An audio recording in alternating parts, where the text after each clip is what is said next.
வணக்கம். இது தந்தியின் இன்று வரவேற்பது ரஞ்சித். வங்கதேச நாடாளுமன்றம் கலைப்பு, காப்பீடு பிரீமியத்திற்கான ஜிஎஸ்டிக்கு எதிராக இந்தியா கூட்டணி எம்பிக்கள் போராட்டம் என பரபரப்பும் விறுவிறுப்பும் நிறைந்த நாள் இன்று. வங்கதேசத்தில் நட்சத்திர விடுதிக்கு போராட்டக்காரர்கள் தீ வைத்ததில் 24 பேர் உடல் கருகி உயிரிழப்பு. பிரதமர் பதவியை ஷேக் ஹசீனா ராஜினாமா செய்ததை அடுத்து வங்கதேச நாடாளுமன்றம் கலைக்கப்பட்டதாக அதிபர் மாளிகை இன்று அறிவிப்பு. சுமார் 19,000 இந்தியர்கள் வங்கதேசத்தில் தவிப்பதாக வெளியுறவு அமைச்சர் ஜெய்சங்கர் நாடாளுமன்றத்தில் தகவல். இந்தியாவில் தஞ்சமடைந்துள்ள வங்கதேச முன்னாள் பிரதமர் ஷேக் ஹசீனா ரகசிய இடத்தில் தங்க வைப்பு. இங்கிலாந்து அல்லது ஐக்கிய அரபு அமீரகத்தில் அடைக்கலம் கோரியுள்ளதாக தகவல். வங்கதேச விவகாரத்தில் இந்தியாவின் வெளியுறவு கொள்கைக்கு ஆதரவு அளிப்பதாக அனைத்துக் கட்சி கூட்டத்தில் எதிர்க்கட்சிகள் உறுதி. ஆயுள் காப்பீடு பிரீமியத்தின் மீதான 18% ஜிஎஸ்டி வரியை திரும்பப் பெற வலியுறுத்தல். நாடாளுமன்ற வளாகத்தில் இந்தியா கூட்டணி கட்சி எம்பிக்கள் இன்று கண்டன ஆர்ப்பாட்டம். கோடிக்கணக்கான சாமானியர்களிடமிருந்து மோடி அரசு 24,000 கோடி ரூபாயை வரியாக வசூலித்துள்ளதாக ராகுல் காந்தி குற்றச்சாட்டு. காலை உணவு திட்டத்தால் மாணவர்கள் வருகை முழுமையடைந்துள்ளது மகிழ்ச்சி அளிக்கிறது. மாநில திட்டக்குழு கூட்டத்தில் முதலமைச்சர் ஸ்டாலின் இன்று பேச்சு. தமிழக மீனவர்கள் இந்திய நாட்டின் குடிமக்கள் இல்லையா? மாநிலங்களவையில் மதிமுக எம்பி வைகோ இன்று ஆவேசம். மீனவர் பிரச்சினைக்கு நிரந்தர தீர்வு காண வேண்டும் என திமுக எம்பி கனிமொழி வலியுறுத்தல். வயநாட்டில் ஜேசிபி வாகனங்களை கொண்டு பெரிய பாறைகளை நகர்த்தி மீட்பு பணி. நிலச்சரிவில் பூஞ்சேரி மட்டம் என்ற கிராமம் தடம் தெரியாமல் அழிந்து போனதாக அதிர்ச்சி தகவல். திருமணத்திற்காக சேர்த்து வைத்திருந்த நகை மற்றும் பணத்தை மீட்டு உரியவர்களிடம் ஒப்படைத்த தமிழக மீட்பு குழுவினர். பாரிஸ் ஒலிம்பிக் போட்டியில் இந்தியாவின் நீரஜ் சோப்ரா, வினேஷ் போகத் அபாரம். ஈட்டி எறிதலில் முதல் வாய்ப்பிலேயே 89.34 மீட்டர் வீசி இறுதிச் சுற்றுக்கு நீரஜ் சோப்ரா தகுதி. மல்யுத்தத்தில் அரையிறுதிக்கு முன்னேறினார் வினேஷ் போகத்.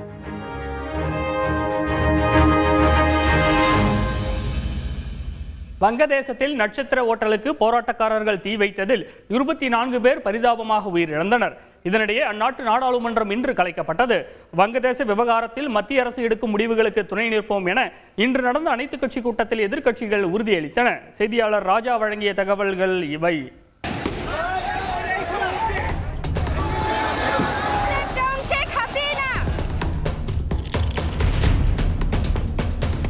வங்கதேசத்தில் இடஒதுக்கீடு முறைக்கு எதிராக மாணவர் அமைப்பினர் நடத்தி வரும் தொடர் போராட்டத்தால் அந்நாட்டில் மிகப்பெரிய வன்முறை வெடித்துள்ளது. தலைநகர் டாக்காவில் நேற்று பேரணி சென்ற போராட்டக்காரர்கள் பாதுகாப்பை மீறி பிரதமர் மாளிகைக்குள் நுழைந்து சூறையாடினர்.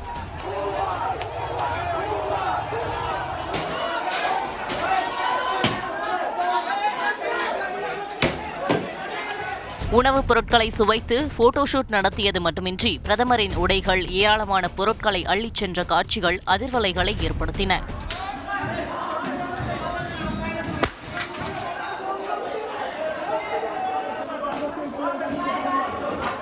ஷேக் ஹசீனாவின் கட்சியான அவாமி லீக்கின் பொதுச் செயலாளர் ஷானின் சக்லதாருக்கு சொந்தமான ஹோட்டலுக்கு போராட்டக்காரர்கள் தீ வைத்ததில் 24 பேர் உடல் கருகி உயிரிழந்தனர்.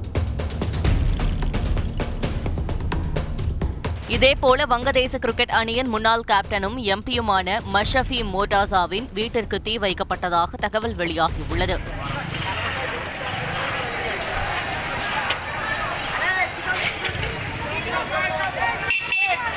மேலும் அமெரிக்காவின் நியூயார்க்கில் உள்ள வங்கதேச தூதரகத்தில் நுழைந்த போராட்டக்காரர்கள் ஷேக் ஹசீனா உருவப்படங்களை அகற்றி போராட்டத்தில் ஈடுபட்டனர்.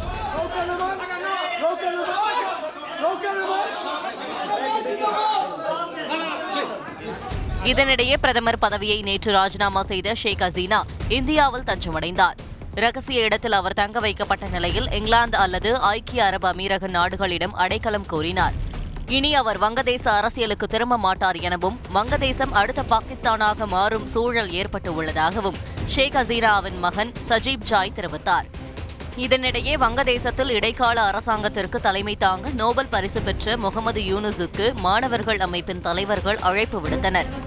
மறுபுறம் வங்கதேசத்தினர் சிலர் மேற்கு வங்கத்தின் வடக்கு 24 பர்கனாஸ் மாவட்ட வழியாக இந்தியாவிற்குள் நுழைந்திருப்பதாக தகவல் வெளியாகியுள்ளது.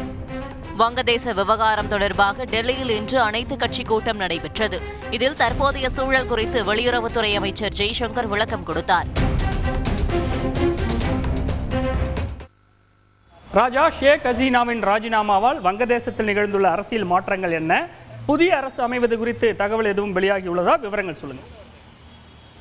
வங்கதேசத்தில் ஜூலை மாத தொடக்கத்தில் போராட்டத்தில் ஈடுபட்ட மாணவர்கள் விடுதலை செய்யப்பட்டு இருக்கிறார்கள். அதேபோல் அந்த நாட்டின் பிரதமர் பதவி ராஜினாமா செய்து நாட்டை விட்டு வெளியேறிய காரணத்தினால் அங்கே நாடாளுமன்றம் கலைக்கப்பட்டது. இடைக்கால ஆட்சி அமைப்பதும் புதிய தேர்தல் நடத்துவது தொடர்பான விஷயங்களுக்கு இது வழிவகுத்து இருக்கிறது. அதேபோல் எதிர்க்கட்சி தலைவரும் முன்னாள் பிரதமருக்கும் பெகும் கலிதா ஜியாவும் தற்போது விடுதலை செய்யப்படுவதாக அறிவிக்கப்பட்டு இருக்கிறது. ரஞ்சித், கூடுதல் விவரங்களுக்கு நன்றி ராஜா. நிலச்சரிவால் கடுமையாக பாதிக்கப்பட்ட வயநாட்டில் 8வது நாளாக இன்றும் மீட்பு பணி நடைபெற்றது. நிவாரண பணிகளுக்காக அதிமுக சார்பில் கேரள முதலமைச்சர் பினராயி விஜயனிடம் 1 கோடி ரூபாய்க்கான காசோலை இன்று வழங்கப்பட்டது. விவரங்களுடன் இணைகிறார் செய்தியாளர் கார்த்திக்.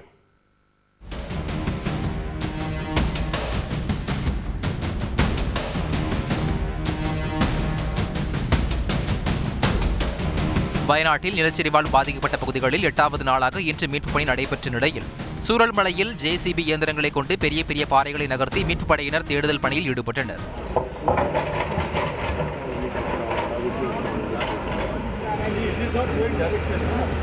மீட்புப் பணிக்காக பாங்கோடு ராணுவ முகாமில் இருந்து வந்த சிறப்பு குழு வீரர்கள் இந்திய விமானப்படை ஹெலிகாப்டர் மூலம் சூச்சிபாரா நீர்வீழ்ச்சி பகுதிக்கு இன்று சென்றடைந்தனர். இதனிடையே சூரல்மலை பகுதியில் ராணுவத்தினர் அமைத்த பெய்லி பாலத்தின் அருகே தண்ணீர் வேகமாக வருவதால் மண் சரிவு ஏற்படாமல் இருக்க தன்னார்வ மீட்புப் படையினர் இன்று கற்களை கொண்டு தடுப்பு அமைத்தனர்.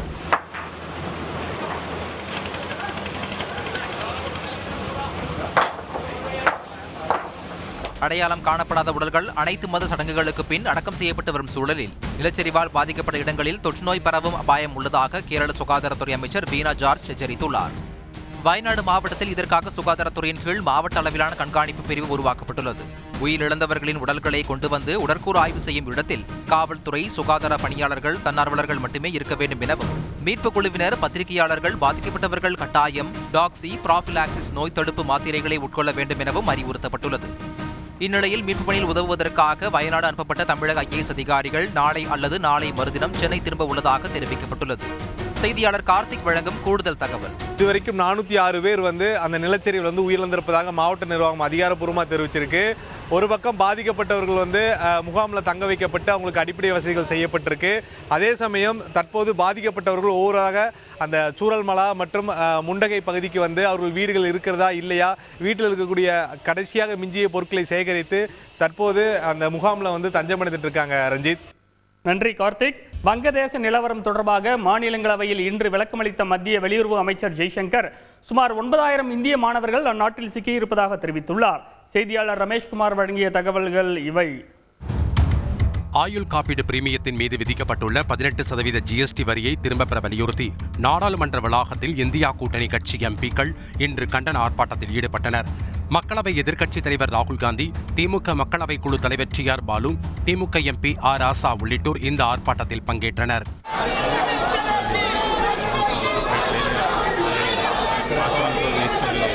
சுகாதார மற்றும் ஆயுள் காப்பீட்டிற்கு GST வரியிலிருந்து முற்றிலும் விலக்களிக்க வேண்டும் என ராகுல் காந்தி வலியுறுத்தியுள்ளார். இதனிடையே MPக்கள் நாடாளுமன்ற வாயிலை மறித்து ஆர்ப்பாட்டம் செய்வது முறையல்ல என கூறிய மக்களவை சபாநாயகர் ஓம் பிர்லா, இதனால் அவை நடவடிக்கையில் பங்கேற்பதற்காக வந்த MPக்கள் உள்ளே வர முடியாத நிலை ஏற்பட்டதாக தெரிவித்தார். மாநிலங்களவையில் பூஜ்ய நேரத்தின் போது இலங்கை கடற்படையால் தமிழக மீனவர்கள் தொடர்ந்து தாக்கப்படும் விவகாரம் தொடர்பாக இன்று உரையாற்றிய மதிமுக MP வைகோ, தமிழக மீனவர்கள் இந்திய நாட்டின் குடிமக்கள் இல்லையா என கேள்வி எழுப்பினார். கடந்த 45 வருடங்களில் 875 தமிழக மீனவர்கள் இலங்கை கடற்படையாலும் கடற்படை ஆணையினை செயல்படுத்தும் சிங்கள மீனவர்களாலும் கொல்லப்பட்டிருக்கிறார்கள். தமிழக மீனவர்கள் கொல்லப்படுவதை மத்திய அரசு வேடிக்கை பார்க்கிறது. இதேபோல் மக்களவையில் பூஜ்ய நேரத்தில் பேசிய திமுக MP கனிமொழி, மீனவர் பிரச்சினைக்கு நிரந்தர தீர்வு காண வேண்டும் என வலியுறுத்தினார். தமிழக மீனவர்களுக்கு சொந்தமான 177 படகுகள் இலங்கை வசம் இருக்கின்றன. அவற்றையெல்லாம் இலங்கை அரசு தேசியமயமாக்கி தங்களுக்கு சொந்தமானதாக மாற்றிக்கொண்டு விட்டது.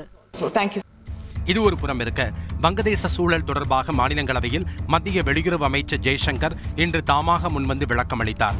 வங்கதேசத்தில் சிறுபான்மையினர் தொடர்ந்து தாக்கப்படுவது கவலையளிப்பதாக கூறிய அவர், அங்கு சுமார் 19,000 இந்தியர்கள் இருப்பதாக கணிக்கப்பட்டுள்ளது என கூறியுள்ளார். சுமார் 9,000 இந்திய மாணவர்கள் வங்கதேசத்தில் இருக்கின்றனர். இந்த சிக்கலான சூழ்நிலையில் எச்சரிக்கையாக இருக்குமாறு நமது எல்லை பாதுகாப்பு படைகளுக்கு அறிவுறுத்தப்பட்டுள்ளது. அங்கு இடைக்கால அரசு அமைந்தவுடன் இந்திய தூதரகங்களுக்கு உரிய பாதுகாப்பை வழங்க வேண்டும். செய்தியாளர் ரமேஷ்குமார் வழங்கும் கூடுதல் தகவல்.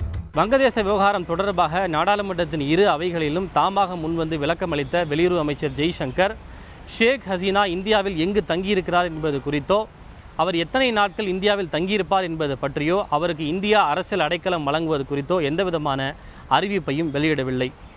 ஷேக் ஹசீனா விவகாரத்தில் ரகசியத்தை பாதுகாக்கும் இந்தியா அதே சமயம் அவருக்கு தேவையான அனைத்து உதவிகளையும் வழங்கி வருகிறது. ரஞ்சித். நன்றி ரமேஷ்குமார். வயநாடு நிலச்சரிவில் ஒரு கிராமமே முற்றிலும் அழிந்துவிட்டதாக அதிர்ச்சிகர தகவல் வெளியாகியுள்ளது. இடிபாடுகளில் கிடந்த 50 சவரன் நகைகளை தமிழ்நாட்டைச் சேர்ந்த மீட்புக் குழுவினர் தேடி கண்டுபிடித்து ஒப்படைத்தது. வீடுகளை இழந்தவர்களுக்காக பிரபல செல்வந்தர் 1000 ஏக்கர் நிலம் தானமாக வழங்குவதாக அறிவித்தது உள்ளிட்ட நிகழ்ச்சிகர நிகழ்வுகளை பின்வரும் தொகுப்பில் பார்க்கலாம். வயநாடு நிலச்சரிவில் சிக்கி உயிரிழந்தவர்கள் எண்ணிக்கை 400ஐ கடந்துவிட்டது. நூற்றுக்கணக்கான உறவுகளை இழந்து துயரத்தில் மீள முடியாமல் முகாம்களில் தவிப்பவர்களின் முகம் மனதை நொறுங்க வைத்துள்ளது.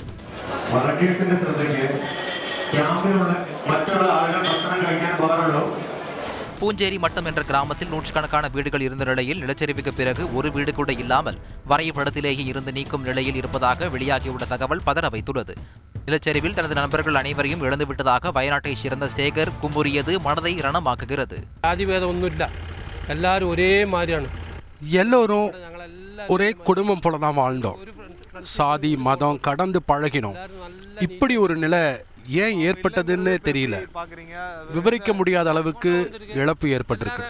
சூரல்மலையில் வெள்ளத்தில் சிவன் கோயில் அடித்துச் செல்லப்பட்டதுடன் பூசாரி கல்யாண்குமாரும் உயிரிழந்தார். அவரது உடலை பார்த்து குடும்பத்தார் கதறி அழுதது சோகத்தை ஏற்படுத்தியுள்ளது. இது குறித்து துணை அர்ச்சகர் நாகராஜ் கூறுகையில், இந்த இடத்துல சிவன் கோயில்ன்ற ஒரு கோயில் இருந்த உள்ளதுக்கான தடயங்களே அந்த இடத்துல இல்லை, மொத்தமாக போயிடுச்சு. நீலகிரி மாவட்டம் பந்தலூரைச் சேர்ந்த தமிழக குழுவினர் மீட்பு பணியில் ஈடுபட்ட போது இடிபாடுகளில் இருந்து மீட்கப்பட்ட 50 சவர நகைகள் 7 லட்சம் ரூபாய் பணத்தை உரியவர்களிடம் ஒப்படைத்தனர். திருமணத்திற்காக சேர்த்த நகை என அந்த குடும்பத்தார் கைகூப்பி நன்றி கூறியதாக மீட்பு குழுவைச் சேர்ந்த உமர், சபி ஆகியோர் நெகிழ்ந்தனர். அதில் நேற்று 51 பணம் எடுத்துருக்காங்க. இன்றைக்கும் காலையில் எடுத்தும்போது நாங்கள் ஒரு கம்மல், 2 வளையல், காசு எல்லாம் பைசில் வந்து மண்ணாக இருக்குது ஃபுல்லாக, அதெல்லாம் எடுத்து க்ளீன் பண்ணி அந்த வீட்டுக்காரங்க வந்தாங்க, 2 பேர் வந்தவங்க நேரம் அவங்கள்ட்ட ஒப்படைச்சு கொடுத்துட்டோம். அவங்களுடைய உழைப்பு, அவங்களோட பொருட்களை வந்து திருப்பி கொடுக்கும்போது எப்படி நீங்கள்? அவங்கெல்லாம் கண்கலங்கி தான் வாங்கினாங்க சங்கடமாக. ஏன்னா பொருளும் போச்சு, வீட்டில் இருக்கிற குழந்தைங்களும் போச்சு, ரொம்ப சங்கடத்தில் தான் எல்லாரும் வாங்கினாங்க. ஆதரவற்ற உடல்களை அடக்கம் செய்யும் பணிகளில் உதவுவதற்காக இதே பணிகளை செய்து வரும் கோவையைச் சேர்ந்த 8 பேர் கொண்ட பெண்கள் குழு வயநாடு சென்றுள்ளது. இது குறித்து மீட்பு குழுவைச் சேர்ந்த சகனஸ் ஜெயந்தி கூறுகையில், உடல்களை எடுத்து நம்மளால் முடிஞ்ச அளவுக்கு அதை பேக் பண்ணி மரியாதை செலுத்தணுங்கிறதுனால அந்த டீம் வேலை பண்ணி அதுக்கு சப்போர்ட் பண்ணுறதுக்கு பெண் தன்னார்வலுக்கு நாங்கள் வந்திருக்கோம். திருப்பி அவங்க நார்மல் லைஃப்க்கு எப்படி லேட் ஆகும், அதுக்கு நாங்கள் என்ன பண்ண முடியுமோ அப்படிங்கிறத கண்டிப்பாக நாங்கள் பண்ணுவோம். இது ஒரு புறம் என்றால் நிலச்சரிவில் சிக்கிய வீடுகளில் திருட்டு சம்பவம் அரங்கேறுவது தொடர்கதையாக உள்ளது. சூரல்மலையில் உடைமைகளை இழந்து முகாமில் தங்கியிருந்த நசீமா என்பவர் வீட்டில் தான் வளர்க்கும் மீன்களுக்கு உணவு கொடுக்க சென்றபோது வீட்டில் திருட்டு முயற்சி நடந்ததாக குமுறியுள்ளார். வெள்ளவும் சளியும் ஒன்னாயிட்டு அடிச்சு கேறி நாங்கள் முகாமில் இருந்த நேரம் வீட்டிற்கு திருடர்கள் வந்துள்ளனர். விலை உயர்ந்த பொருட்கள் எதுவும் இல்லாததால் திரும்பிச் சென்றுள்ளனர். வயநாடு நிலச்சரிவுக்கு நிதி வசூலிப்பதற்காக DYFI அமைப்பினர் காசர்கோட்டில் டீ கடையை தொடங்கியுள்ளனர். டீ குடிக்கலாம், பலகாரம் சாப்பிடலாம், பணம் வயநாட்டிற்கு என்ற வாசகம் இணையத்தில் கவனம் பெற்றுள்ளது.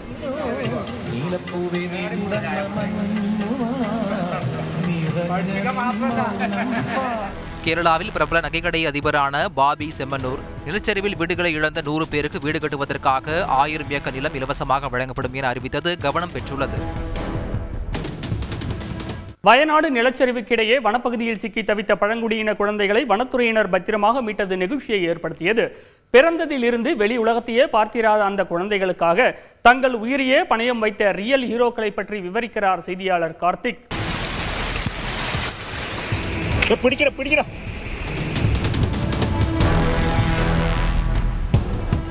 வயநாடு நிலச்சரிவு மீட்பு பணியின் போது செங்குத்தான வனப்பகுதியில் தனது 3 குழந்தைகளுடன் சிக்கிக் கொண்ட பழங்குடியினத்தவரை வனத்துறையினர் நீண்ட நேரம் போராடி பத்திரமாக மீட்டனர்.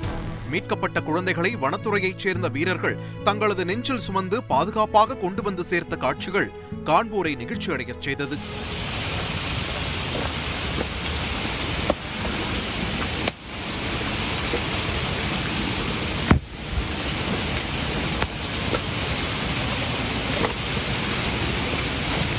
இந்நிலையில் அந்த குழந்தைகளை மீட்டது குறித்து வனத்துறையினர் கூறியிருக்கும் தகவல்கள் அதிர்வலைகளை ஏற்படுத்தியுள்ளன. பணியர் பழங்குடியினத்தைச் சேர்ந்த கிருஷ்ணன் அடர்ந்த வனப்பகுதியில் இருக்கும் குகையிலேயே வசித்து வந்துள்ளார். அவருக்கு திருமணமாகி 4 குழந்தைகள் உள்ளன. அதில் 3 குழந்தைகள் அந்த குகையிலேயே பிறந்து அங்கேயே வசித்து வந்துள்ளனர். அவரது மனைவி மட்டும் எப்போதாவது ஊருக்குள் சென்று ரேஷன் பொருட்களை வாங்கி வருவதை வழக்கமாக கொண்டிருக்கிறார். நிலச்சரிவு ஏற்பட்ட போது கைக்குழந்தையுடன் ஊருக்குள் சென்றிருந்த கிருஷ்ணனின் மனைவிதான். அவரது கணவரும் 3 குழந்தைகளும் காட்டிற்குள் சிக்கியிருப்பதை வனத்துறையினரிடம் சொல்லியிருக்கிறார். உடனடியாக 20 மீட்டர் கயிறை மட்டும் கையில் எடுத்துக்கொண்டு புறப்பட்ட மாவட்ட வனத்துறை அதிகாரியான ஆசிப், அனில்குமார், அனுப் ஆகியோர் உயிரை பணயம் வைத்து செங்குத்தான மலையில் சுமார் 7 கிலோமீட்டர் தூரம் ஏறிச் சென்று கிருஷ்ணனையும் அவரது 3 குழந்தைகளையும் கண்டறிந்துள்ளனர். அவர்கள் அங்கு சென்று பார்த்தபோது 3 குழந்தைகளும் கிருஷ்ணனும் குளிரில் நடுங்கியபடி தவித்துக் கொண்டிருந்துள்ளனர். அப்படி இருந்தும் குகையில் இருந்து வெளியே வர மறுத்த கிருஷ்ணனை வனத்துறையினர் சமரசம் செய்து அழைத்து வந்துள்ளனர்.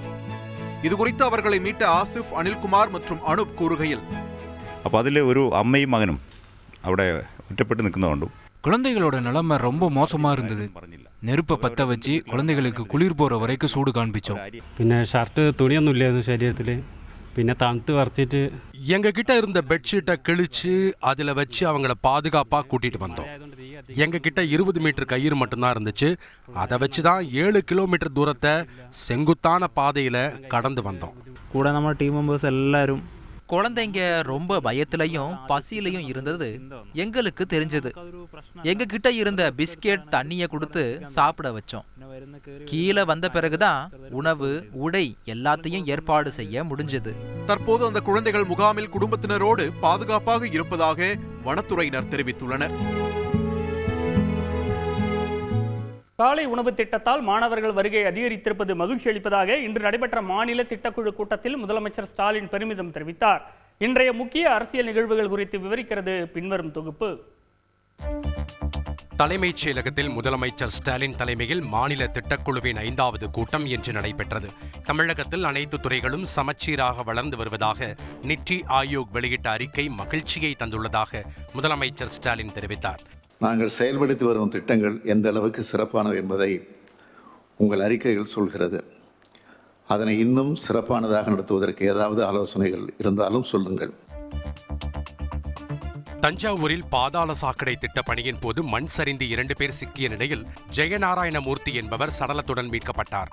மண் சரிவு தொடர்பான சிசிடிவி காட்சிகள் வெளியாகி அதிர்ச்சியை ஏற்படுத்தியுள்ளது.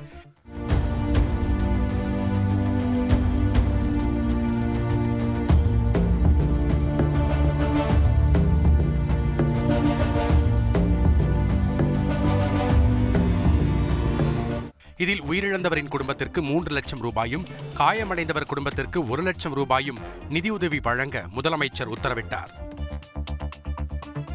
தமிழக ஜவுளி நிறுவனங்கள் தங்களது முதலீடுகளை அண்டை மாநிலங்களுக்கு மடை மாற்றும் நிலை உள்ளதாகவும், முதலீடுகளை ஈர்க்க அரசு தவறிவிட்டதாகவும் எதிர்க்கட்சித் தலைவர் எடப்பாடி பழனிசாமி கண்டனம் தெரிவித்துள்ளார். பள்ளி சீருடை வழங்க தாமதப்படுத்தி வருவதாக எதிர்க்கட்சித் தலைவர் எடப்பாடி பழனிசாமி குற்றம் சாட்டியிருந்த நிலையில் இம்மாதத்திற்குள் பள்ளி மாணவ மாணவிகளுக்கு 4 செட் புதிய பள்ளி சீருடை வழங்கப்படும் என அமைச்சர் கீதா ஜீவன் தெரிவித்தார். உண்டு 4 செட்டு யூனிஃபார்ம் உண்டு பிள்ளைங்களுக்கு. விரைவில் இந்த மாசத்துல எல்லாத்துக்கும் வழங்கிடுவோம். அந்த மாதிரி ஒவ்வொரு பிள்ளைகளுக்கும் அளவெடுத்து தைக்கணுன்ற உத்தரவு கொடுத்ததுனால சிறிது காலதாமதம். கோவை மாநகராட்சியின் புதிய மேயராக ரங்கநாயகி தேர்வு செய்யப்பட்டார். அவரிடம் செங்கோல் வழங்கி அமைச்சர்கள் KN நேரு மற்றும் முத்துசாமி வாழ்த்து தெரிவித்தனர்.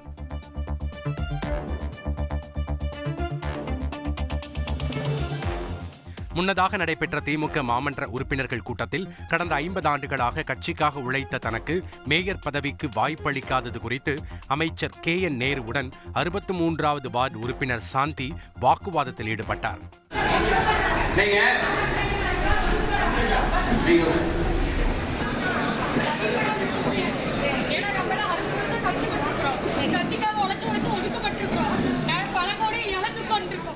செய்தியாளர் ஹரிதாஸ் வழங்கும் கூடுதல் தகவல். கோவை மாநகராட்சியில் அடிப்படை தேவைகளான சாலை வசதி, குடிநீர் வசதி, மின்சாரம், குப்பைகள் போன்றவற்றில் பல்வேறு பிரச்சனைகள் இருந்து வரும் சூழ்நிலையில் ரங்கநாயகி தேர்வு செய்யப்பட்டிருப்பது அனைத்து தரப்பினர் மத்தியிலும் ஒரு கேள்வியை எழுப்பியிருக்கு. இதற்கு என்ன காரணம் என்றால், மேயர் தேர்விற்கு பல்வேறு நபர்களின் பெயர்களும் அடிபட்ட சூழ்நிலையில் எந்தவித எதிர்பார்ப்புமின்றி இருந்த ரங்கநாயகி தேர்வு செய்யப்பட்டுள்ளார். அவருடைய பணி எப்படி இருக்கும் என்பது குறித்து எல்லாம் பொறுத்திருந்துதான் பார்க்க வேண்டும். ரஞ்சித். இன்றைய நாளின் முக்கிய நிகழ்வுகளை இதுவரை பார்த்தோம். பார்த்த உங்களுக்கு நன்றி. இது தந்தியின் இன்று. நான் ரஞ்சித். இனி இரவு வணக்கம்.